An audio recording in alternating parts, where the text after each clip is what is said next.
ప్రభుత్వ పాఠశాలల్లో పనిచేస్తున్న మధ్యాహ్న భోజన వంట కార్మికులు నిరసన బాటపట్టారు. వారి సమస్యలను పరిష్కరించాలని డిమాండ్ చేస్తూ హైదరాబాద్లోని ఇందిరా పార్క్ వద్ద మధ్యాహ్న భోజన పథకం వర్కర్స్ యూనియన్ ఆధ్వర్యంలో మహాధర్నా నిర్వహించారు. వంట సామాగ్రి, గ్యాస్, నిత్యావసర సరుకులు తమ సొంత డబ్బులతో కొనుగోలు చేసి వంటలు చేస్తున్నామని వారు ఆవేదన వ్యక్తం చేశారు.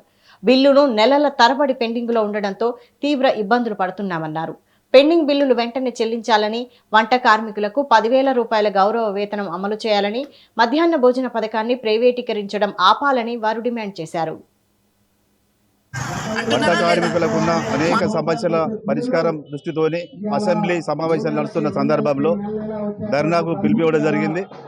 మరి ఈ ధర్నాను పరిష్కరించుకొని ఈరోజు మనకు 22 జిల్లాల నుండి ప్రతినిధులు హాజరు కావడం జరిగింది.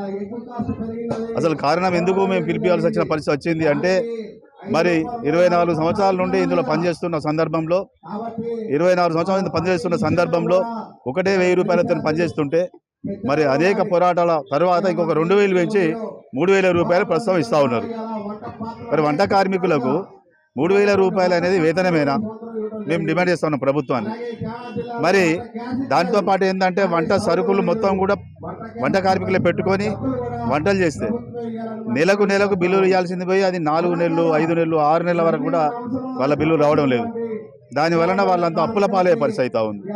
కాబట్టి ఆ బిల్లులు అనేవి ఏ నెల ఆ నెలకే చెల్లించాలనేది ఒక డిమాండ్. దాంతోపాటు సుప్రీంకోర్టు కూడా ఒక తీర్పు ఇచ్చింది. వర్కర్స్ యూనియన్ ఏఐటీసీ ఆధ్వర్యంలో ఈరోజు వంట కార్మికుల యొక్క సమస్యలపైన ఈ ధర్నా కార్యక్రమం అనేటువంటిది నిర్వహించడం జరుగుతుంది. రాష్ట్ర అసెంబ్లీ సమావేశాలు బడ్జెట్ సమావేశాలు జరుగుతున్నటువంటి నేపథ్యంలో వంట కార్మికుల యొక్క సమస్యల్ని ప్రభుత్వ దృష్టికి తీసుకువచ్చేందుకు ఈ యొక్క ధర్నా కార్యక్రమాన్ని చేపట్టడం అనేటువంటి జరిగింది. మేము శాంతియుతంగా అంటే ధర్నా చేసుకుంటామని చెప్పినా కూడా మరి ధర్నా కోసం వస్తున్నటువంటి మా మధ్యాహ్న భోజన వంట కార్మికుల్ని అరెస్టులు చేయడం, ఎక్కడికక్కడ అరెస్టులు చేయటం అనే దాన్ని మేము రాష్ట్ర సమితి తరఫున ఖండిస్తూ ఉన్నాము.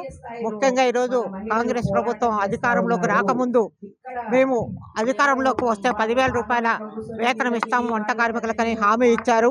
హామీని అమలు చేయాలని చెప్పేసి వంట కార్మికుల యొక్క మెస్ ఛార్జీలు పెంచాలని మేము ఒకవైపు కోరుతా ఉంటే, ఈరోజు వాళ్ళ ఉపాధికి గండి కొట్టేటువంటి విధంగా రాష్ట్ర ప్రభుత్వం సెంట్రలైజ్డ్ కిచెన్ అమలు చేయాలనేటువంటి ఒక సెంట్రలైజ్డ్ కిచెన్ విధానాన్ని చేపట్టాలనేటువంటి రాష్ట్ర ప్రభుత్వ నిర్ణయాన్ని వెంటనే ఉపసంహరించుకోవాలని చెప్పేసి